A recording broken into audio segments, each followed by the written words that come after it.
प्रत्येक राजकीय अपडेटसाठी चॅनलला सबस्क्राइब करायला विसरू नका। कामापुरता मामा असं आपल्याकडे पूर्वीपासून म्हणत आले।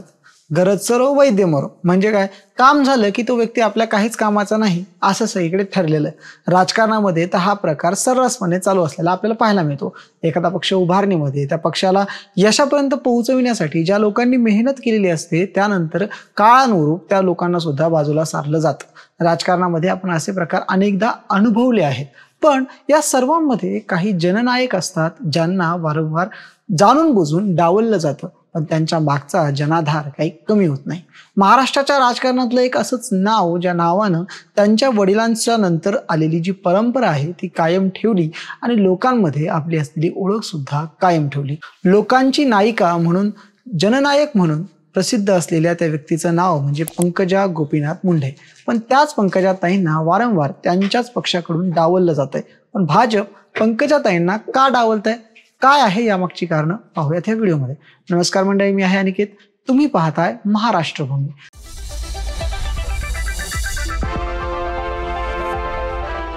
महाराष्ट्र भाजपमध्ये 2014च्या काळामध्ये जर आठवत असेल तर काही टॉपची नेते आठवा। या सर्व नेत्यांमध्ये पहिल्या नंबरचं नाव जर आपण पाहिलं तर ते आपल्याला लक्षात येईल की त्यावेळी नितीन गडकरी, गोपीनाथ मुंडे यांसारखी नावं होती। तत्पूर्वी गोपीनाथ मुंडे, प्रमोद महाजन अशी काही मंडळी होती ज्यांनी आधीपासूनच भारतीय जनता पक्षाचे चेहरे म्हणून काम केलेलं होतं। त्यानंतर जेव्हा मुंडे साहेबांचं निधन झालं त्यानंतर प्रदेश भाजपामध्ये देवेंद्र फडणवीस या नवीन नावाची चर्चा होऊ लागली आणि देवेंद्र फडणवीस हेच महाराष्ट्र भाजपचे आणि परिणामी राज्याचं नेतृत्व करू लागले। पण देवेंद्र फडणवीसांच्या खालोखाल जी काही महत्त्वाची मंडळी महाराष्ट्र भाजपमध्ये सक्रिय होती, महाराष्ट्रात ज्या लोकांना जनाधार होता, त्या मंडळींपैकी एक चेहरा म्हणजे पंकजाताई गोपीनाथ मुंडे। गोपीनाथ मुंडेंचा राजकीय वारसा यशस्वीपणे पुढे चालवणारी नेता म्हणून पंकजाताईंकडे पाहिलं जायचं। 2014 पासून ते 2023 पर्यंत आजही त्यांच्या प्रसिद्धीमध्ये, त्यांना असलेल्या पाठिंब्यामध्ये कुठलीही कमतरता झाल्याची आपण पाहिलेली नाहीये। पंकजा मुंडेंच्या पाठीशी अजूनही एक मोठा समाज उभा असल्याचं आपण पाहतोय। पण 2014 नंतर जेव्हापासून आपल्याकडे मुख्यमंत्री पदाची धुरा जी आहे ती देवेंद्र फडणवीसांनी सांभाळली, तेव्हापासूनच पंकजाताईंचं राजकीय महत्त्व कमी करण्याचा प्रयत्न त्यांच्याच पक्षातील काही लोकांकडून सुरू झाल्याचं आपण पाहिलेलं आहे। पंकजा मुंडेंना त्या चिक्कीच्या प्रकरणात अडकवण्यात आलं आणि त्यानंतर त्यांचं मंत्रिपद काढून घेण्यात आलं। नंतर 2019ला त्यांचा पराभव झाल्यानंतर त्यांना विधान परिषदेतून संधी मिळाली नाही।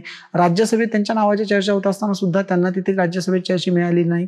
आणि गेल्या काही दिवसात जर आपण महाराष्ट्र भाजपची एकूण कार्यकारिणी किंवा सर्व वाटचाल पाहिली तर त्यामध्ये सुद्धा आपल्याला पंकजाताई कुठे दिसत नाही। म्हणजे अगदी प्रदेश कार्यकारिणीची बैठक असू देत किंवा भारतीय जनता पक्षाची एखादी मोठी जाहीर सभा असू देत, त्या कुठल्याही सभेमध्ये आपल्याला पंकजाताई पाहायला मिळत नाही।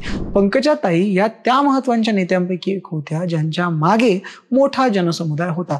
भारतीय जनता पक्षाचा एकूण प्रवास जर आपण आजवर पाहिला तर त्या प्रवासामध्ये गोपीनाथ मुंडे, प्रमोद महाजन, नितीन गडकरी ही अशी काही मंडळी होती ज्यांच्या पाठीशी जनाधार होता। पण 2014 नंतर आपण जर असं पाहिलं तर एकही भारतीय जनता पक्षाचा असा नेता नाही आहे ज्यांच्या पाठीशी किंवा जो स्वबळावर किमान 40-50 आमदार निवडून आणू शकतो। पण या सर्वांमध्ये मोठा जनाधार असलेले चेहरे म्हणून जे काही 2-3 चेहरे पाहिले जात होते त्यापैकी पंकजा मुंडे हा एक चेहरा होत्या ज्यांच्या पाठीशी मोठा जनाधार होता आणि ज्या स्वबळावर काही आमदार निवडून आणू शकत होत्या। स्वतःच्या मतदारसंघात पडल्यानंतरही त्यांचा प्रभाव राज्यभरात कुठेही कमी झाल्याचा आपण पाहिलेला नाहीये। पण त्याच पंकजा मुंडेंचं पक्षापेक्षा मोठं होणं काहींना पचणारं नव्हतं आणि मग स्वतःची राजकीय खुर्ची वाचवण्यासाठी आणि स्वतःला ची जागा जी आहे मंत्रिमंडळामध्ये फिक्स करण्यासाठी काही व्यक्तींनी जाणून बुजून पंकजांना डावलण्याचा प्रयत्न केला, ज्यामध्ये ते काहीशी यशस्वी झाले। गेल्या काही दिवसात जर आपण पंकजा मुंडेंची कार्यकारिणीमधली उपस्थिती पाहिली किंवा त्यांना दिलेले असलेले पदभार पाहिले तर त्यातून एक लक्षात येतं की पंकजा मुंडेंना राज्याच्या राजकारणात तितकंसं ऍक्टिव्ह न ठेवण्यात भारतीय जनता पक्षाचाच हात असल्याचं आपल्याला लक्षात येतं।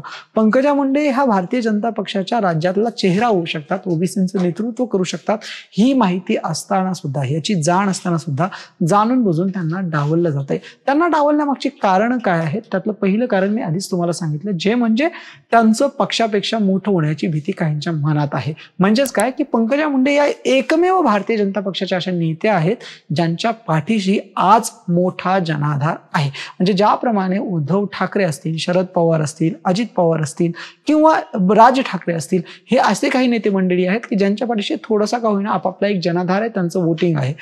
त्यानंतर भारतीय जनता पक्षामध्ये देवेंद्र फडणवीस वगळता असा एकही दुसरा नेता नव्हता की ज्याच्या पाठीशी एवढा मोठा जनाधार आहे. असा एकही दुसऱ्या नंबरचा भारतीय जनता पक्षाचा नेता नाहीये ज्यांच्याकडे जनाधार आहे. या सगळ्यांमध्ये अपवाद ठरतात त्या पंकजा मुंडे, ज्यांच्या पाठीशी मोठा जनाधार पाहायला मिळतो, ज्यांच्या पाठीशी जास्त लोक उभे असल्याचे आपल्याला पाहायला मिळतात. पक्षापेक्षा व्यक्तीचं मोठं होणं भारतीय जनता पक्षाला त्यांचा स्वतःचा व्यक्ती असेपर्यंत ते परवडणारं नाहीये. म्हणजे राज्याची धुरा जोपर्यंत देवेंद्र फडणवीस यांच्या नेतृत्वाकडे आहे त्यावेळी देवेंद्र फडणवीसांच्या सोबतीला दुसरा कॉम्पिटिटर त्यांना नको आहे.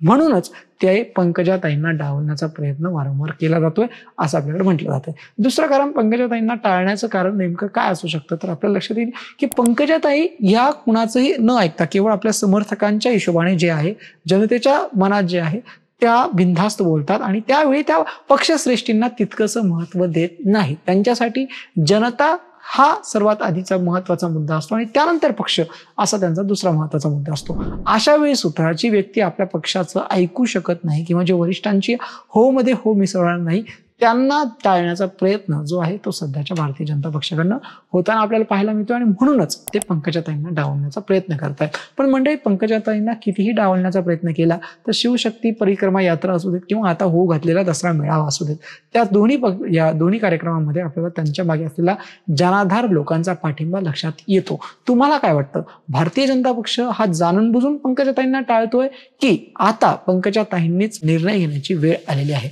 कमेंट करून आम्हाला तुमचं मत नक्की कळवा. धन्यवाद.